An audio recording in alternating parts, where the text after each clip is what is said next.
ስልጣን ፕሬዚደንት ጊዜያዊ ምምሕዳር ትግራይ ኣይተ ጌታቸው ረዳ ከም ዘብቅዐ ቀዳማይ ሚኒስትር ኢትዮጵያ ዝኾኑ ዶክተር አብይ አሕመድ ገሊጾም። ዕድመ ጊዜያዊ ምምሕዳር ትግራይ ንቐጻሊ 1 ዓመት ክናዋሕ ዘፍቅድ ኣዋጅ ንምጽዳቕ ቤት ምኽሪ ተወከልቲ ህዝቢ ኢትዮጵያ ንዝሓለፈ መጋቢት 23 2017 ዓ.ም ተኣኪቦም ምንባሮም ዝዝከር ኮይኑ ዕድመ ጊዜያዊ ምምሕዳር ትግራይ እውን ንመጻኢ 1 ዓመት ከም ዝተናውሐ ዝፍለጥ እዩ። ብዙሓት ኣካላት ከቤት ጽሕፈት ቀዳማይ ሚኒስትር ኢትዮጵያ ረኺብናዮ ብዝበልዎ ሓበሬታ መሰረት ኣይተ ጌታቸው ረዳ ካብ ዝነበሮም ስልጣን ፕሬዚደንት ጊዜያዊ ምምሕዳር ትግራይ ከም ዝተለዓሉን ሬድዋን ሑሴን ዶክተር አብርሃም በላይን ዶክተር ቲሞቴዎስን ድማ ስልጣኖም ከም ዘብቅዐን ክነግርዎም ዕዮ ገዛ ከም ዝወሰዱን እናገለጹ ቀኒዮም እዮም። ኣይተ ጌታቸው ረዳ ግን ምስ በርድዝ ስቶሪ ኣብ ዝነበሮም ቃለ መሕትት ሕዚ እውን ናይ ጊዜያዊ ምምሕዳር ትግራይ ፕሬዚደንት ከም ዝኾንን ኣብ ዘለውዎ ኮይኖም ድማ ቴክኒካል ስራሕትን ጉዳያት ወፃኢ እናሰርሑ ከም ዝርከቡ ገሊጾም ነይሮም እዮም። ቀዳማይ ሚኒስትር ኢትዮጵያ ዶክተር አብይ አሕመድ ሕዚ ኣማስዩ ኣብ ናይ ባዕሎም ናይ ፌስቡክ ሒሳብ ኣብ ዝጠቅዕዎ መልእኽቲ ግን ኣይተ ጌታቸው ረዳ ንዝነበሮም ጻንሒት ብምምስጋንን ንቐጻሊ ሓቢሮም ከም ዝሰርሑ ብምእንፋትን ካብ ዝነበሮም ስልጣን ፕሬዚደንት ጊዜያዊ ምምሕዳር ትግራይ ከም ዝተለዓሉ ገሊጾም። ሙሉእ ትሕዝቶ ቀዳማይ ሚኒስትር ኢትዮጵያ ዝኾኑ ዶክተር አብይ አሕመድ ንፕሬዚደንት ጊዜያዊ ምምሕዳር ትግራይ ኣይተ ጌታቸው ረዳ ዘመሓላለፍዎ መልእኽቲ ከም ዝስዕብ ይብል። بمسرت حقا منجستي فيدرال ديمقراطيك ريبابليك إثيوبيا عنقز 62 نوز عنقز 9 بأواج قطري 359 إزبار 1995 عنقز 15 عز عنقز 3 دنب قطري 533 إزبار 2015 كمدما سممع مامة سلام بريتوريان أيت ጌታቸው ረዳን ዝሓለፈ ክልተ ዓመታት ፕሬዚደንት ጊዜያዊ ምምሕዳር ክልል ትግራይ ኮይኖም ንዘበርከትዎ ብፍላይ ድማ ዝተረኸበ ሰላም ክዕቀብ ንዝነበሮም ልዑል ጥንቃቐን ኣመራርሓን መንግስቲ ፌደራል ኣፍልጦ ከም ዘለዎን ኣብ ቀጻሊ ስራሕቲ እውን ብሓባር ተቀራሪብና ከም እንሰርሕን እናረጋገጽኩ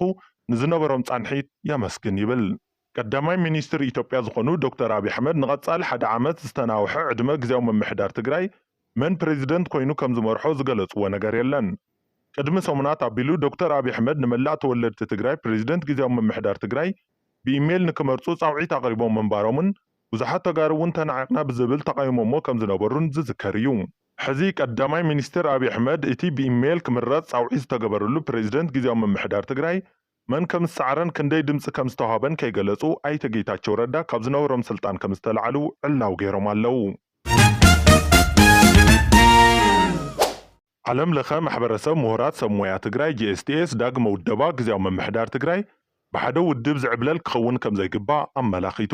እቲ ማሕበረሰብ ሓይልታት ጸጥታ ትግራይ ኣብ ትሕቲ ሲቪላዊ ምምሕዳር ኮይኖም ክጥርነፉ እውን ተላብዩ። ዓለም ለኸ ማሕበረሰብ ምሁራትን ሰብ ሞያ ትግራይን GSTS ዳግመ ውደባ ጊዜያዊ ምምሕዳር ትግራይ ብሓደ ውድብ ዝዕብለል ክኸውን ከም ዘይግባእ ኣመላኺቱ። እቲ ማሕበረሰብ ነዚ ጠሚቱ ኣብ ዘውፅኦ መግለጺ ዳግመ ውደባ ጊዜያዊ ምምሕዳር ትግራይ ሓቋፋይ ኣሳተፋይን ማዕረ ውክልና ተዋሳእቲ ዝረጋገጸሉ ኮይኑ ክጣየሽ ከም ዘለዎ ኣመላኺቱ። ዓለም ለኸ ማሕበረሰብ ምሁራትን ሰብ ሞያ ትግራይን ዳግመ ውደባ ጊዜያዊ ምምሕዳር ትግራይ ብሓደ ውድብ ዝዕብለል ክኸውን ከም ዘይግባእ እውን ኣመላኺቱ። እቲ መግለጺ ዕድመ እቲ ጊዜያዊ ምምሕዳር ትግራይ ንቐጻሊ 1 ዓመት ክናዋሕ ምውሳኑ ስዒቡ ዳግመ ውደባ ጊዜያዊ ምምሕዳር ትግራይ ካብ ጣብያ ክሳብ ክልል በብብርኩ ሙሉእ ናይ ምምሕዳር ስልጣን ሃልይዎ ክጣየሽ ይግባእ ኢሉ። እቲ ከም ብሓዱሽ ዝምስረት ጊዜያዊ ምምሕዳር ትግራይ ተሳትፎ ፖለቲካዊ ውድባትን ሓፋሽ ማሕበራትን ብምሓዝ ሓቆፋይን ረብሓ ህዝቢ ትግራይ ብዘረጋግጽ መልክዑ ክምስረት ከም ዘለዎ ድማ ኣመላኺቱ።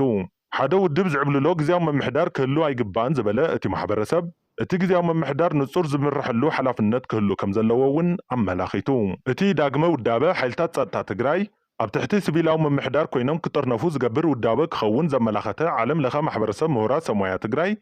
ኣብ መንጎ ሓይልታት ጸጥታ ትግራይ ሓይልታት ጸጥታ ፖሊስን ምልሻን ዘሎ ሓላፍነትን ክፍፍልን ብግልፂ ክቕመጥ እውን ኣመላኺቱ። ጊዜያዊ ቤት ምኽሪ ክልል ትግራይ ክጠናኸር ዝሓተተ እቲ ማሕበረሰብ ውክልናን ተሳትፎን ተዋሳእቲ ኣካላት ክሓቁፍ ከም ዝግባእ እውን ገሊጹ። ካብ ምዕራብ ትግራይ ሕሞራ ኣብ ቀረባ ርሕቐት ዝርከባ ኣህዱታት ኣርሚ 70 ዓብዪ ጥንቃቐን ናይ ስለያ ስራሕትን ክሰርሓ ጻውዒት ቀሪቡ። ብኦህዴድን ኣምሓራ ብልጽግናን ዝሕገዝ ብሽም ናይ ተከዘ ዘብዒ ዝብል ዘይሕጋዊ ጨፍጫፍ ዕጡቕ ደመቀ ዘውዱ ዝመርሖ ብተወሳኺ ድማ ካብ ቤት ጽሕፈት 4 ኪሎ እውን ዝተመልመሉ ናይ ስለያ መሓውር ኣብ ልዕሊ ኣህዱታትና ናይ ሓበሬታ ምርኻብን ካልኦት ሓደጋታትን ንምብጻሕ ይዳለዉ ስለ ዘለዉ ከም ኮማንድን ኣህዱታት ኣርሚ 70 ዓብዪ ጥንቃቐን ትኹረት ከም ዘድሊ ተገሊጹ። እዚ ከምዚ ኢሉ እንከሎ ብዝበጽሖም ግፍዒ ምኽንያት 75 ተጋሩ ናብ ሱዳን ከም ዝተሰደዱ እውን ተገሊጹ። እዞም 75 ተጋሩ ኣብ ምዕራብ ትግራይ ብዝበጽሖም በደል ናብ ሃገረ ሱዳን ተሰዲዶም ኣለው።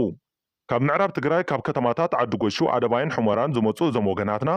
بتግራዋይነቶም ብዙሕ በደላት ከም ዝበጽሖም ገሊጾም ናብ ሃገረ ሱዳን ብመስመር ሓምዳይት ምስ ሰገሩ ሕቡራት መንግስታት ከም ዝተቐበሎም እውን ተገሊጹ ህጻናት ኣረጋውያን ዝርከብዎም ወገናትና ምዕራብ ኣንጻር ተጋሩ ዘቕንዐ ፍሉይ ጎስጓስ ምህላው እውን ኣፍሊጦም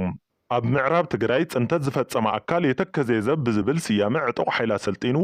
ኣብ ሽብር ከም ዝተጸመደ እውን ተዛሪቦም እዮም ምምላስ ምዕራብ ትግራይ ዛዕባ ሕድሕድ ትግራዋይ ክኾን ጸውዑ ቶም ስደተኛታት መሬት ምዕራብ ትግራይ ብህጹጽ ናብ ሩብሩ ክምለስ ኣተሓሳሲቦም ስቃይ ተመዛበልቲ ወገናትና ብዚ ከየብቅዐ ኣብ ሱዳን መዕቆብ ስደተኛታት ዑምራ ኩባ ሓድሽ ባርሓዊ ከም ዘጋጠመ ተገሊጹ ኣብ ሱዳን መዕቆብ ስደተኛታት ዑምራ ኩባ ብዘጋጠመ ሓደጋ ባርሓዊ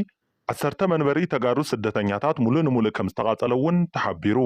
ኣብ ውሽጢ ሓደ ወርሒ ንኻልኣይ ግዜ ዘጋጠመ ከቢድ ሓደጋ ባርሓዊ